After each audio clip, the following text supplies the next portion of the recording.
आपकी हमारी बात और मजबूती से जाए। तो मैं इस वजह से मैं इस धरना स्थल पे आया। पंकज जी हमारे संघर्षशील साथी रहे हैं और भी मेरे साथी जो हैं, जो इलाहाबाद के हैं, वो जानते हैं कि मैं हर आंदोलन को बहुत दिल से, बहुत जज्बे के साथ लड़ता हूं और प्रयास ये करता हूं जिस आंदोलन में लड़ रहा हूं वो आंदोलन सफल हो।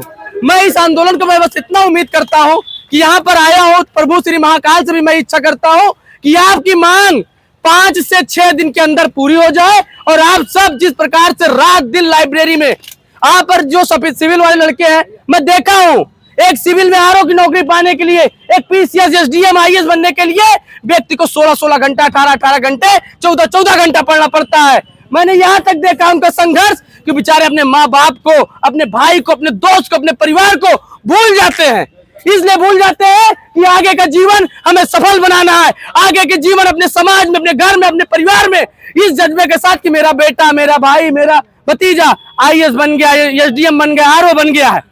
यहाँ जितने छात्र बैठे हैं, सीधी सी बात है कि जो पेपर आउट हुआ था उससे दूर दूर तक बेचारे नहीं थे। उन्होंने 12-12 घंटा, 14-14 घंटा मेहनत किया, लेकिन उनकी बुद्धिलब्धि के आगे, उनकी योग्यता के आगे, जो नकल माफियाओं के आगे नहीं चली। आज वो लोग भी पेपर पा गए जो सब्जी के ठेला चलाते थे, चाय की दुकान खोलते थे, आज वो भी गर्व के साथ कह सकते हैं कि देखो मैं आरओ का पेपर पास कर लिया हूं। ये चीजें निकल के आ रही है। आज आपने देखा वो कल इंटर का पेपर आउट हो गया, इंटर का पेपर आउट हो गया। भाई मैं कहना चाहता हूं कि जब लोकसभा में पेपर लीक विधेयक पारित हुआ, शिक्षा माफियाओं पर लगाम लगानी चाहिए, तो आयोग से गलती हुई कि कहां से गलती हुई, ये चीज को सरकार को पता करना चाहिए, ये एसडीओ को पता करना चाहिए। आयोग कह रहा है कि भैया अपना आधार कार्ड के साथ साथ प्रूफ दो, मतलब कि बच्चा पढ़े भी, बच्चा लड़े भी, बच्चा प्रमाण भी दे। ये तो अन्याय है। कौन व्यक्ति चाहेगा प्रमाण के साथ अपना आधार कार्ड लगाने? मैं कह रहा हूं 90% छात्र डरेंगे कि पहले तो उनको एसटीएफ रिमांड पे ना ले ले। यूपीपी का जो है एक कोचिंग संस्थान ने प्रमाण दिया, आज तक में दिया और प्रोटेस्ट में भी था। उस व्यक्ति को एसटीएफ ने बुलाया और डेली बुला लेगी। जब एसटीएफ डेली बुला के पूछताछ करेगी, बताइए किसके पास आज के समय में समय है?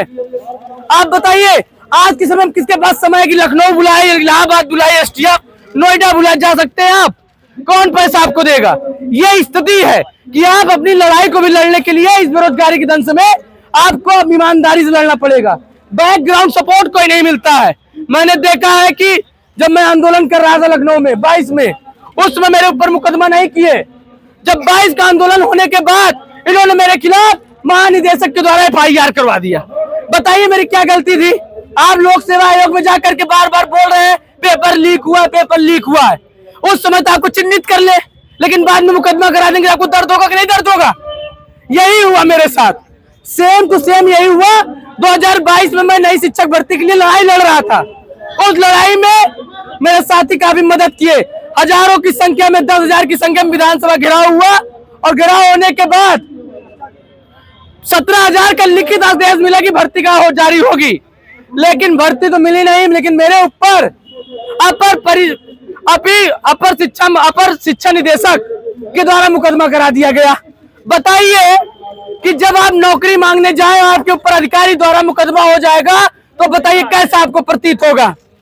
खराब लगेगा, दुख होगा कि किन के लिए हम लड़ रहे थे। तो इसलिए मैं कहता हूं आंदोलन में आपकी जान है। इस आंदोलन को एकजुट बनाने के लिए, इस ताकत को बनाए रखने के लिए अपने हौसले को इसी तरह बनाए रखिएगा, हौसला तोड़िएगा मत। हम जानते हैं आप पढ़ने लिखने वाले छात्र हैं। किताब जो लाइब्रेरी में पढ़ते थे, इससे ज्यादा शांत वातावरण पत्थर गिरजाघर से ज्यादा लाइब्रेरी का नहीं होगा। किताब लाइए, रात दिन यही पढ़िए और अपने उन साथियों को गुजारिश करिए जो आज भी, मैं अल्लाहपुर में था, बोला कि आरओ की परीक्षा लीक हो गई है, आप लाइब्रेरी जा रहे हैं। बोले भैया पेपर तो कैंसिल होगा ही होगा, लेकिन टाइम नहीं मिलेगा। अरे भाई पहले पेपर कैंसिल करवा लो, फिर लाइब्रेरी जाना। मेरे साथ के ही है, मेरे सीनियर है, मैंने उनसे यही चीज अभी कह कर आया हूँ कि आरओ के पेपर के लिए आंदोलन दे रहे हैं, छात्रों की संख्या कम है। अनवरत धरना भले है, अनवरत धरने में भी 11 लाख लोगों की मांग है, तो अनवरत धरने में भी 1100 लोग डेली बैठना चाहिए। और जिस दिन महाधरना हो उस दिन 11 लाख ना है, कम से कम 11,000 लखनऊ की सड़कों, इलाहाबाद की सड़क को घेर देना चाहिए। बस इसीलिए मैं आपसे गुजारिश करना आया हूं, आपका आंदोलन बहुत मजबूत है, आपकी लड़ाई बहुत मजबूत है।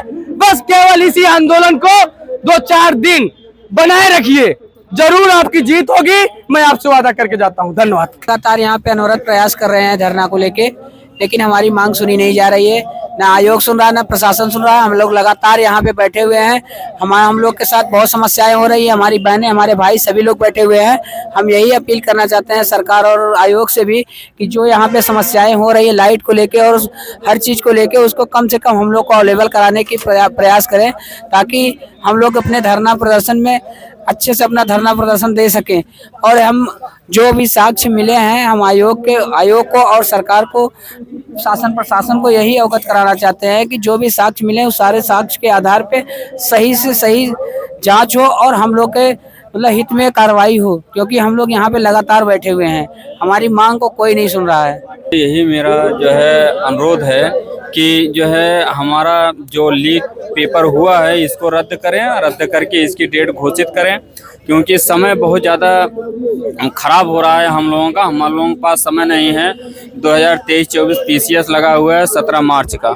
17 मार्च को पीसीएस का पेपर लगा हुआ। हम लोगों की पढ़ाई में बाधाएं आ रही हैं। आप हमारी परेशानियों को समझिए। हम सही से पढ़ाई नहीं कर पा रहे हैं, क्योंकि जो है इस धरना दे रहे हैं और आरओ का पेपर जो है जो लीक हुआ है इसको रद्द करके, कैंसिल करके इसको री एग्ज़ाम करवाने का डेट जो है घोषित करें। आपसे यही इतना अनुरोध है। बहुत बड़ा जो है काम होगा। मैं बस यही इतना कहना चाहता हूँ, री एग्ज़ाम हो और जो है पेपर कैंसिल हो।